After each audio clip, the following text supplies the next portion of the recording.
Floaters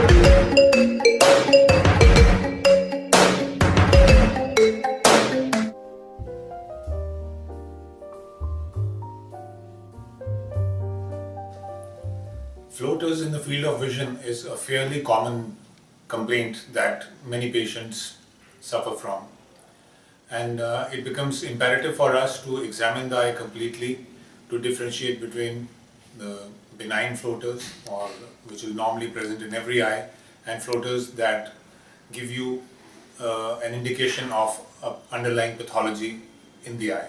Complaint of floaters in front of eyes is frequently met with in our practice, and it becomes imperative for an eye surgeon to do a complete eye examination to rule out if there is any underlying pathology. And the floaters can be simply benign or normally present in eyes. And in order to differentiate them from floaters which are caused by underlying pathology, an indirect ophthalmoscopy plus 90D examination of the central retina are two of the important things.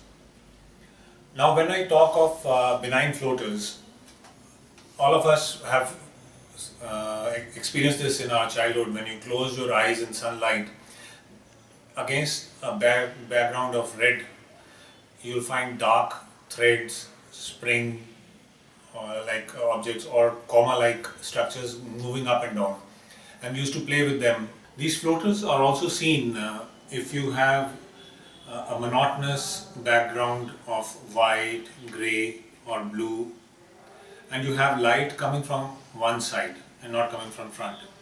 And then you'll see that in the background, light colored background, there will be black objects moving up and down. The shape can be comma, spiral, a spring, or just a simple thread. Now, when is it that they become worrisome?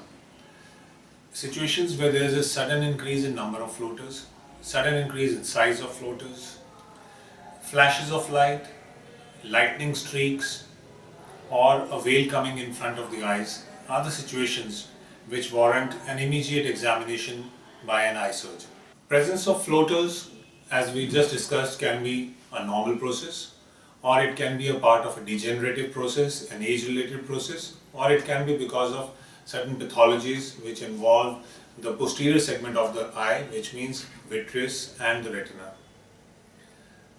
The danger signs have been explained to you all. Now it becomes imperative that you have a regular follow-up and a complete eye examination with dilatation of pupils and indirect ophthalmoscopy in order to determine whether those floaters have any underlying pathological significance or not.